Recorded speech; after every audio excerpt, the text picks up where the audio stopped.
Ayun,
good day.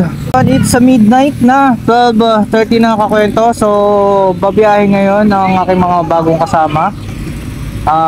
Pupunta kami ngayon ng Nueva Ecija. So, mga 2 days tayo doon. Maghanap tayo doon na pwede nating ma-showcase kakwento. Ayan, so andito kami sa bypass ngayon. Bypass ng ano to? Plaridel. Bypass ng Plaridel. So yung kakwento, so good luck sa amin dahil na puro truck yung dumadaan dito sa bypass na to. Yung kakwento, medyo nagkahiwalay kami nung mga kasama namin. Sana pagkita-kita pa rin kami. Dahil isa lang naman ang aming pupuntahan. Kaya mga kwento, kung madadaan kayo dito, medyo ingat-ingat ang konti sa pagpapanyo dahil based sa aking observation, talaga dito daanan ng mga truck talaga. So, konting ingat-ingat.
Oo, yan o.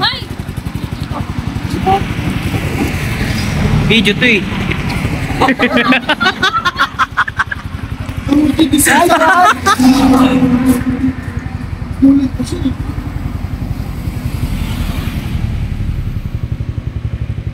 Hey.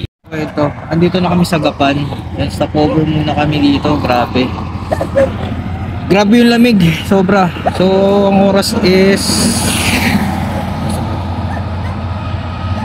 it's 2:26 na madaling araw. So stop over muna kami kasi medyo hindi na nakakatuwa yung lamig. Grabe.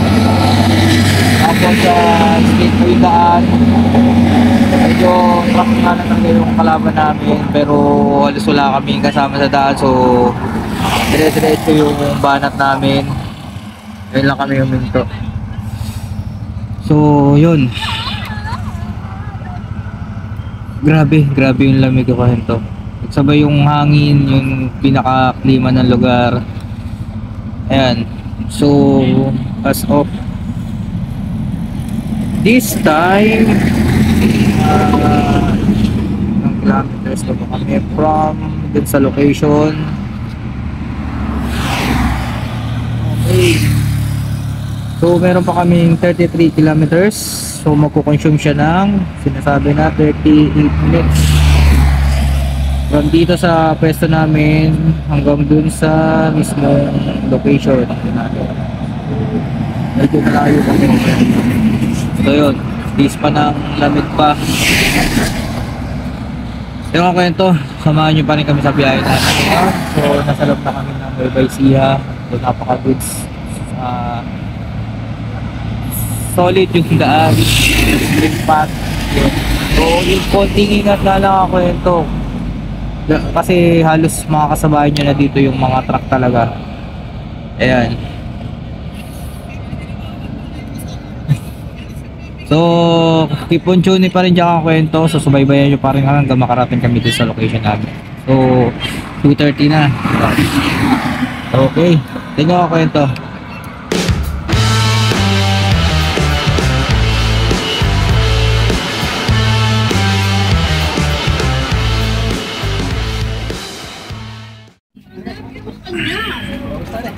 Roger. Lagyan mo ng lamang sa kanya. Yung mga kwento, yan. So, andito na kami sa Cabanatuan. So, nag-stop over muna kami, kumain muna kami. Grabe ka kwento, napaka yung labig. So, ang oras ngayon, it's... Ano oras ba? Check natin. Nasa 3 na ata eh. Kumain na muna kami kanina kasi medyo nagugutom na yan. So nasa 3:20 na. Ayan, so makakarating kami dito siguro mga 4 dun sa location. So yun, madami na rin nating nadaan ng mga city. So first time natin makabiyahe ng dito kakwento sa Nueva Ecija. So hopefully bukas ay mamaya pala, mamaya may mapuntahan tayong may treasure tayo na maganda-gandang lugar. So yung kwento, so atabay pa rin. So ito yung kumbaga biyahe natin ng madilim. Ayan. So kwento. Grabe ka kwento. Ito yung masasabi ko na biyahe ko ng madaling araw na grabe ang lamig. Kaya pala tayo nakabiyahe ng ganito kwento. Ako pala itong suot ko. Doble pa akong damit. Pero grabe. Solid itong biyahe natin ngayon. Nangimong ako ito. Oras ngayon, mag-alas 4 na. Yung lamig eh. Kumbaga nakaka-disturb din siya sa pagmumotor. Nakakatal na yung grabe. Gusto ko na muna dito tapos ng kape, mainit, parang ganun. Pero di mo gagawin ito kasi nakasama mo na una na. Kaya ako sumunod. So, yan, nasa harap ko. Hindi kami makasunod doon dahil siyempre nalalayo ko nasa harap ko. Hindi na rin kinakain lang dito. Kasi the more na mabilis yung pagpapatakbo ko, the more na hangin yung tatama sa'yo, the more na yung lamig. Kaya grabe ako ito.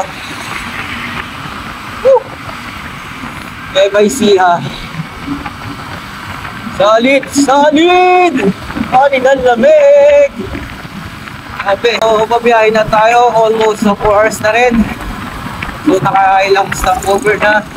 Tayo sa Palayan City. Tayo sa Palayan City, kakwento. Grabe. Woohoo! Lamig-lamig.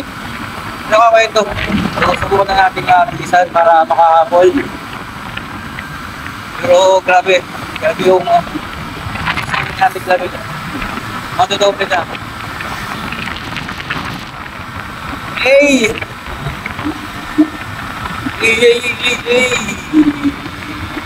Kaya ako ito, siyempre isa sa mga perks talaga ng magra-rides. Ito yung mga nararanasan ko, yung klima, nararanasan mo kung ano yung ganda ng lugar na pinapuntahan. video ko sa pagra-rides. Nakakapunta. So, trabaho natin, i-share yun sa inyo. Yan. Kaya kakwento, kung ikaw dyan, nandiyan pa rin, nanonood, please naman, paki-subscribe. Subscribe mo na yan, kakwento, pindutin mo na yan, subscribe mo ko. Tapos, i-click mo na rin yung notification bell para syempre, updated ka sa lahat ng video na ating ina-upload. Sa lahat ng biyahe natin kakwento, sa lahat ng travel natin kakwento. Para tulad ng to, ma-share ko sa inyo yung ganda.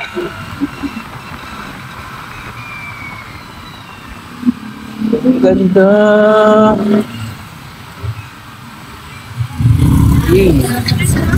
Lapit na. Hindi, nasa likod lang kami.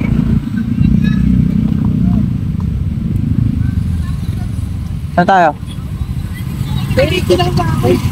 Grabe, grabe yung lamig. Grabe yung lamig.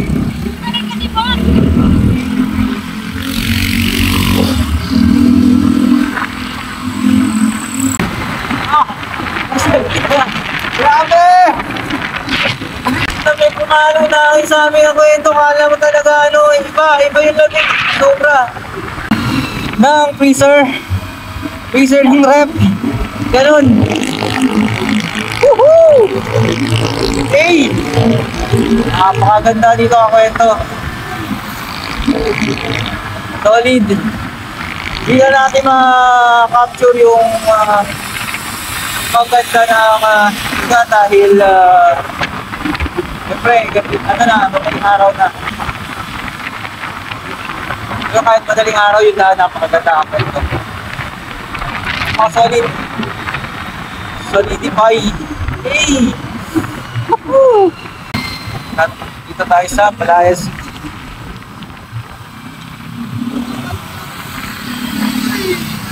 Grabe lamig doon! Yung hampas ng hangin! Palayas City! Yay!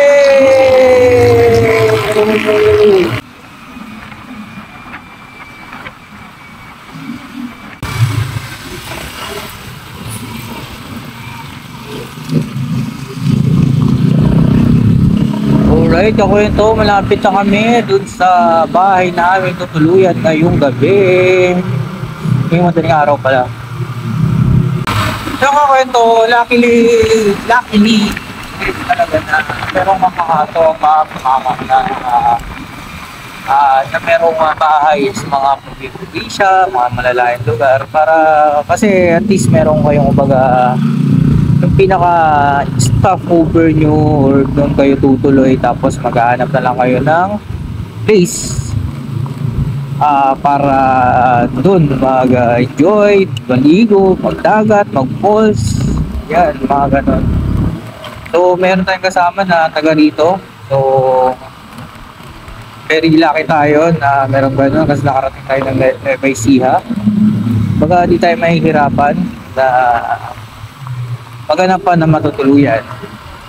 Tapos kumbaga bonus na lang yung tourist spot na pwede nating puntahan kinabukasan.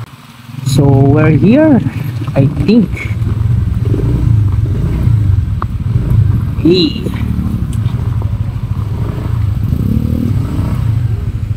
So yun, kakwento, nakarating na kami dito sa area kung saan kami magpapalipas ng magandang umaga po.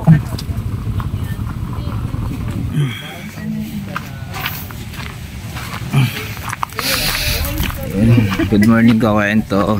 So isang ano po tayo? Isang barangay po tayo? Isang barangay po ito? Ano pong barangay? Marcos Village. Grabe yung lamig kakwento.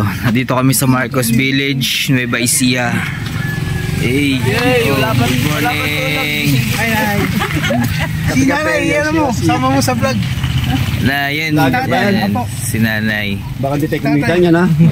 Tay, paano yung content mo? tuwa tayo sa vlog namin. Okay, sige. Morning tayo. Ang grabe yung lamig dito. Okay, ito. Kanin na lang.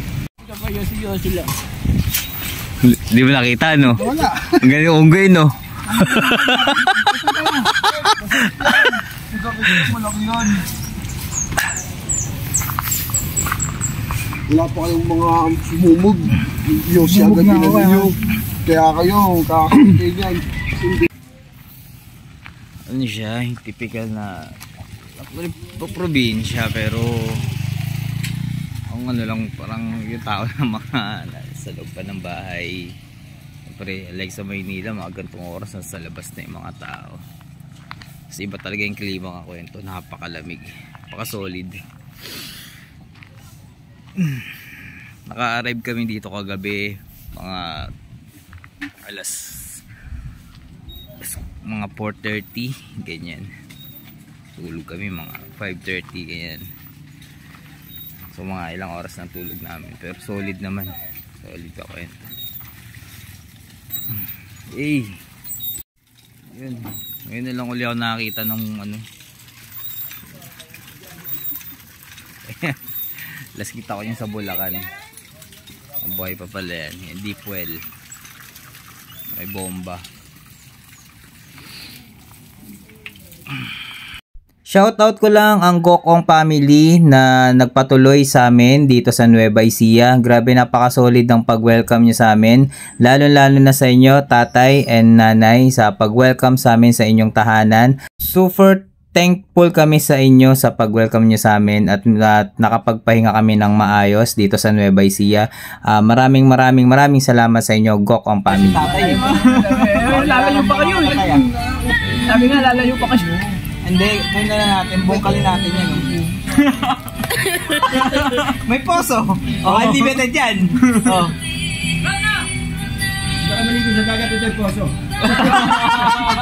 Tay, okay lang ba bungkalin dito, tay? Ano na lang? Bungkalin na lang. Gagawa na resort. Gawa na lang kami ng resort dito. Pwede ah.